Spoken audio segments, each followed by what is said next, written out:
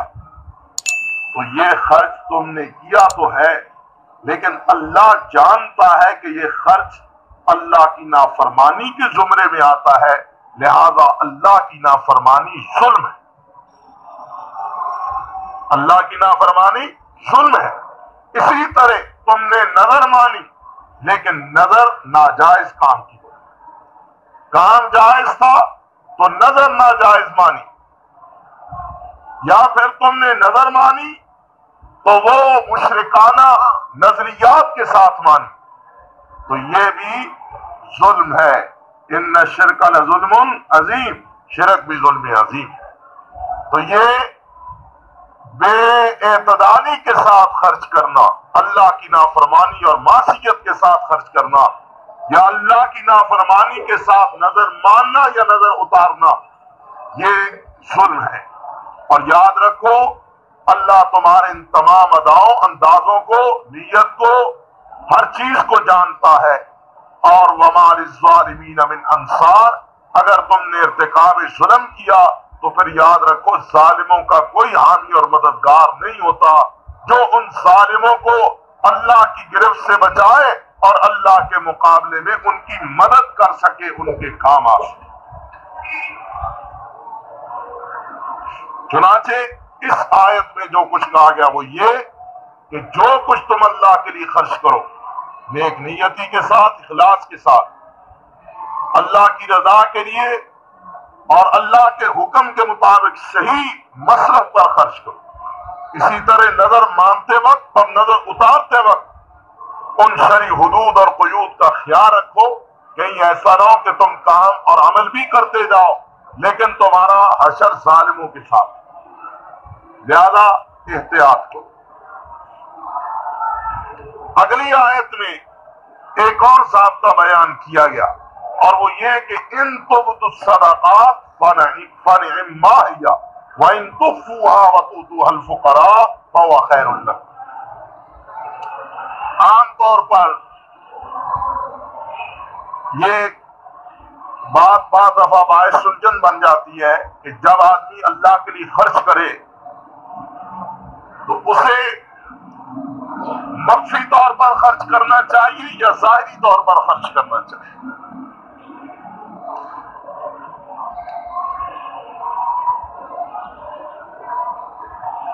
اس کے لیے سب سے پہلی اور بنیادی چیز ہے انسان کی نیت۔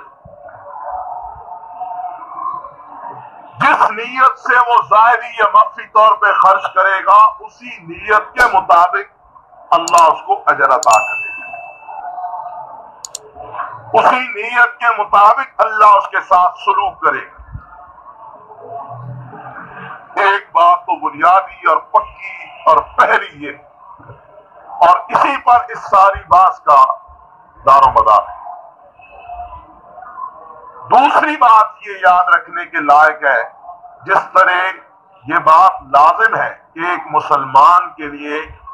فرض نماز مسجد میں آ کر لوگوں کے سامنے لوگوں کے ساتھ مل کر ادا کرنا ضروری ہے، ٹھیک ہے، اور نفل گھر میں ادا کرنا افضل ہے۔ یہ مسئلہ پتہ ہے نا، غیر فرض نماز گھر میں ادا کرنا افضل ہے، مسجد میں ادا کرنا جائز ضرور ہے، یہ نہ سمجھنے کہ نہ جائز، لیکن افضل اور زیادہ ثواب گھر میں۔ لیکن فرض اگر بغیر کسی وجہ کے آپ گھر میں ادا کرتے ہیں تو ان کی قبولیت خطرے میں، ان کا مسجد میں آ کے ادا کرنا سب کے ساتھ ہو۔ تو اسی طرح وہ صدقات کے جن کا فرائض کے ساتھ تعلق ہے، زکوٰۃ، عشر وغیرہ، وہ سامنے ادا کی طرف رغبت دلانی مطلوب و مقصود ہو تو پھر وہاں پر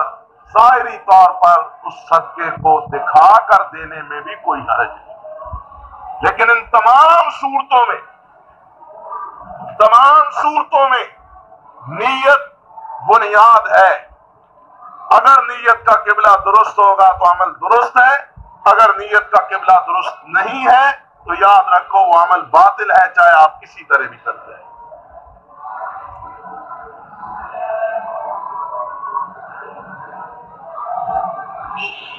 جس طرح آگے آ رہا ہے الذین ينفقون اموالهم باللیل والنہار سرا وعلانیۃ فلہم اجرہم عند ربہم، وہ لوگ جو اپنے مالوں کو رات خرچ کرتے ہیں، دن خرچ کرتے ہیں، رات اور دن دو مواقع، سرا پوشیدہ خرچ کرتے ہیں، وعلانیۃ اور علانیہ خرچ کرتے ہیں۔ پیغمبر علیہ السلام نے بعض مواقع پر صحابہ سے علانیہ صدقات وصول فرمائے، علانیہ عطیات وصول فرمائے، اور ایسے موقعوں پر دوسروں لوگوں کے لیے ترغیب کا سامان، جیسے حضرت ابو بکر اور عمر کا مشہور واقعہ جنگ تبوک کے موقع پر آپ نے پوچھا ان سے کیا لائے ہو، کہا یا رسول اللہ آدھا لایا ہوں، آدھا گھر چھوڑ کے آیا ہوں۔ صدیق اکبر سے پوچھا تو انہوں نے کہا کہ اب قید اللہ و رسولہ، گھر کچھ نہیں چھوڑا، سب کچھ آپ کی خدمت میں پیش کیا۔ حضرت عثمان کو آپ نے اسی طرح مجمع عام میں کھڑا کر کے ان سے غزوہ تبوک کے لیے عطیات وصول فرمائے۔ یہ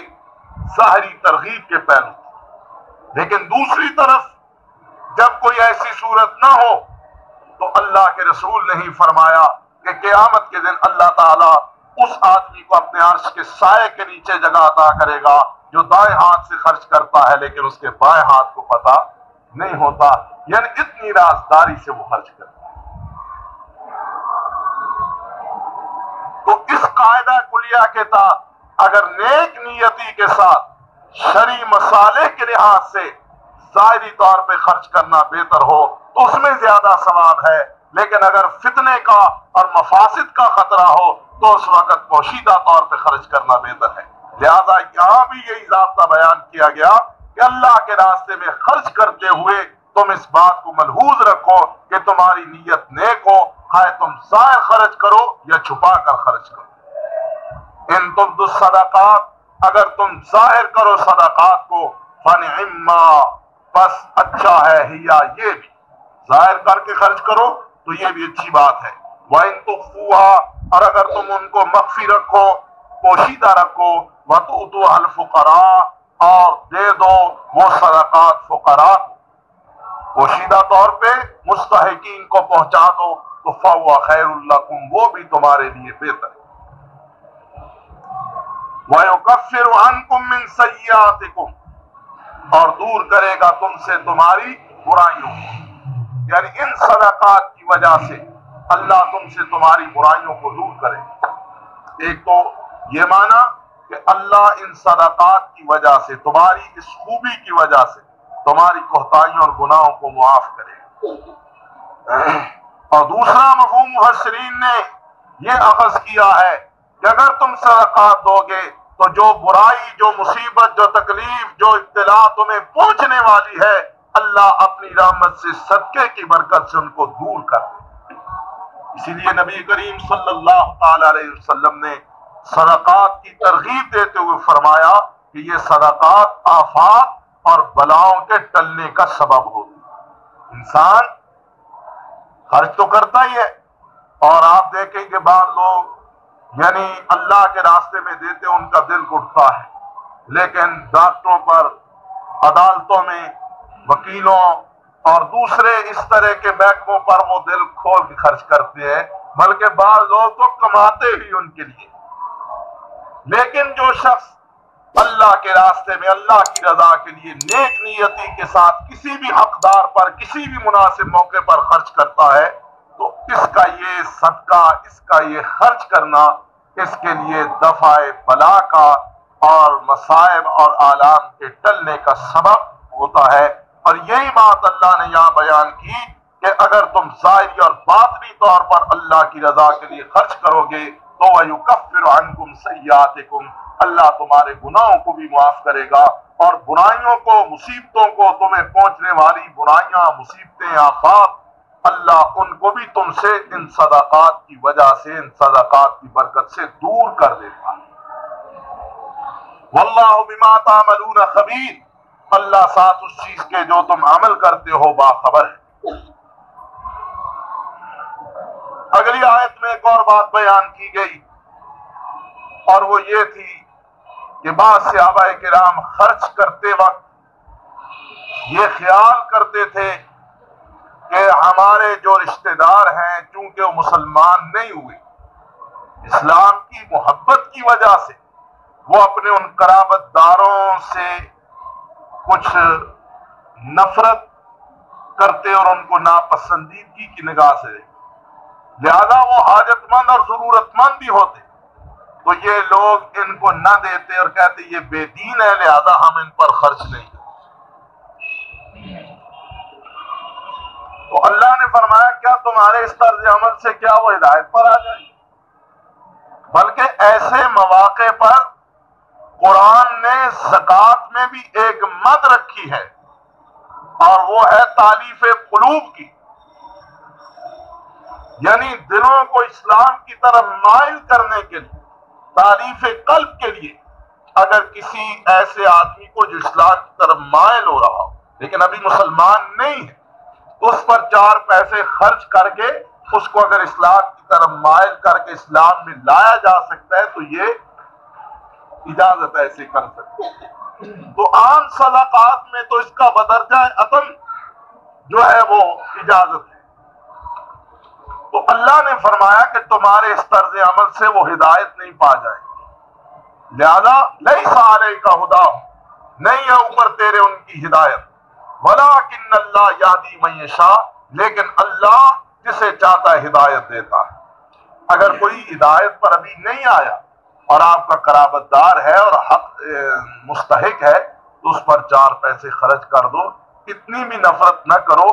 کہ وہ تمہارے دین سے متنفر ہو جائے، بلکہ تم اس اپنے بے دین قرابت دار کے ساتھ حسن سلوک کے لحاظ سے 4 پیسے خرچ کرو ممکن ہے تمہارے اخلاق سے اور تعلیف قلب سے اس کا دل مائل با اسلام ہو جائے۔ تو اس لیے کہا گیا لیس علیک ھداھم، لیکن اس کے لیے ایک بات پھر یاد رکھیں کہ یہاں بھی صدقات نافلہ، وہ جو صدقات فرضیہ ہیں ان میں ایک مؤلفۃ القلوب کی مد کے علاوہ باقی ساری زکوٰۃ یا وہ صدقات فرضیہ عشر وغیرہ جن میں فطرانہ بھی شامل کیا گیا ہے، یہ اللہ کے رسول نے فرمایا تؤخذ من اغنیائہم وترد الی فقرائہم، ایمانداروں کے امراء سے، اغنیاء سے لیا جائے اور اہل ایمان کے فقراء پر ہی اس کو خرچ کیا جائے۔ یہاں جو صورت ہے وہ ہے اپنے صدقات نفلیہ کی، یعنی غیر فرضی صدقے کہ آپ کسی موقع پر اللہ کی رضا کے لیے خرچ کرنا چاہتے ہیں یا کوئی آپ کو مستحق نظر آتا ہے اور آپ خرچ کر دیں زکوٰۃ یا صدقات فرضیہ کے علاوہ، تو یہاں اس آیت میں جس بات کی اصلاح کی گئی اس میں صدقات نفلیہ آتے ہیں، صدقات فرضیہ نہیں آتے۔ صدقات فرضیہ کا انفاق فقط اہل ایمان پر ہی ہوگا، سمجھ آئی؟ یہ نہیں کہ آپ کے پاس زکوٰۃ اور آپ کسی عیسائی کو دے دیں، کسی ہندو کو دے دیں، کسی یہودی کو دے دیں، غیر مسلم کو دے دیں، یہ پڑوسی ہے، محلے دار ہے، کبھی کام کرتا ہے، کبھی یہ کر لیتا ہے، وہ نہیں، قطعاً نہیں، وہ صرف مسلمانوں کا مال ہے، مسلمانوں کا مال اور مسلمانوں پر ہی خرچ کیا جائے، کیونکہ وہ اسلام کے دائمی فرائض میں سے ایک فریضے کے ساتھ متعلق اور منسلک ہے۔ کیا بات ہے، نیند آ گئی؟ اس لیے فرمایا لیس علیک ھداھم، نہیں ہے اوپر تیرے ہدایت ان کی، ولکن اللہ یہدی من یشاء، لیکن اللہ جسے چاہتا ہے ہدایت دیتا ہے۔ وما تنفقوا من خیر، اور جو بھی تم خرچ کرو گے، من خیر نیکی سے، مال سے، بھلائی کے جذبے سے مال، فلانفسکم، وہ تمہاری اپنی جانوں کے لیے ہی ہے، یعنی تمہارے لیے آخرت کا ذخیرہ ہے۔ تم اللہ کی رضا کے لیے کسی بھی حقدار اور مستحق پر نیک نیتی سے خرچ کرتے ہو، وہ ضائع نہیں جائے گا، اللہ اس کو تمہارے لیے جمع کرے گا۔ وما تنفقون الا ابتغاء وجہ اللہ، خیال کرنا نہ تم خرچ کرو مگر تمہارا خرچ الا ابتغاء وجہ اللہ، اس لیے ہو کہ تم اللہ کی خوشنودی کے متلاشی۔ وما تنفقوا من خیر، جب تم اس طرح جو بھی خرچ کرو گے مال سے